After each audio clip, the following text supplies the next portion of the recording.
हिजाब पहनने पर उठे विवाद मामले में सुप्रीम कोर्ट में अहम सुनवाई हुई। जस्टिस हेमंत गुप्ता और जस्टिस सुधांशु धुलिया की बेंच इस मामले की सुनवाई कर रही है। याचिकाकर्ताओं में से एक वकील आदित्य सोंधी ने दलील दी और जस्टिस सचर समिति की रिपोर्ट का उल्लेख किया। रिपोर्ट में निष्कर्ष निकाला गया था कि हिजाब, बुर्का आदि पहनने की अपनी प्रथाओं के कारण मुस्लिम महिलाएं भेदभाव का सामना कर रही थी। सोंधी ने नाइजीरिया सुप्रीम कोर्ट के एक फैसले का हवाला देते हुए कहा कि लागोस के पब्लिक स्कूलों में हिजाब के इस्तेमाल की अनुमति दी थी। सरकार के आदेश को आखिरकार स्कूलों पर छोड़ देना चाहिए।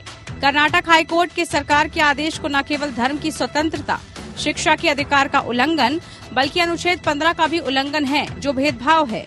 छात्राओं को हिजाब पहनने की अनुमति नहीं देने का मतलब ये भी है कि उन्हें शिक्षा के मौलिक अधिकार से वंचित किया जा रहा है। स्कूली छात्र आलिया की तरफ से वकील राजीव धवन सुप्रीम कोर्ट में कहा कि यहाँ मसला ड्रेस कोड के जरिए स्कूल में अनुशासन का नहीं है। राजीव धवन ने कहा कि ये विवाद डेवलपमेंट कमेटी की वजह से बढ़ा। छात्रों के साथ मारपीट की गई और उनके साथ भेदभाव किया गया। प्रिंसिपल ने भी उनके गार्जियन से मिलने से इनकार कर दिया। धवन ने कहा कि ये भी देखना होगा कि ये प्रथा दुर्भावनापूर्ण तो नहीं है। कोर्ट ने राजीव धवन से पूछा कि क्या हिजाब इस्लाम में जरूरी प्रथा है। राजीव धवन ने कहा कि हिजाब पूरे देश में पहना जाता है। ये इस्लाम में एक उचित और स्वीकार्य परंपरा है।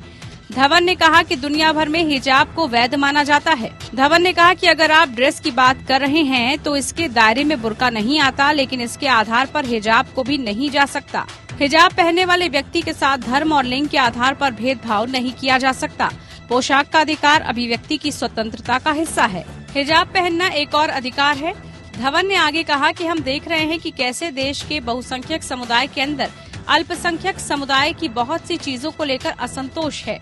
इसके बाद कोर्ट ने उन्हें सलाह दी कि मसले पर केंद्रित रहकर ही अपनी बात रखें।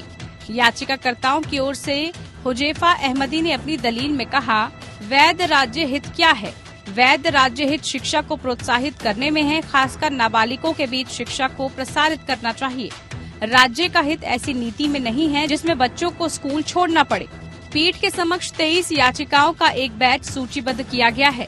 उनमें से कुछ रिट याचिकाएं हैं जिनमें मुस्लिम छात्राओं के लिए हिजाब पहनने का अधिकार की मांग की गई है।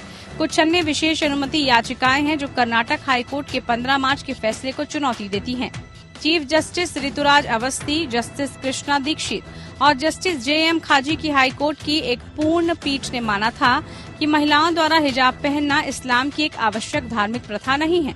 पीठ ने कहा था कि शैक्षणिक संस्थाओं में एक समान ड्रेस कोड का प्रावधान याचिकाकर्ताओं के मौलिक अधिकारों का उल्लंघन नहीं है। Bureau report.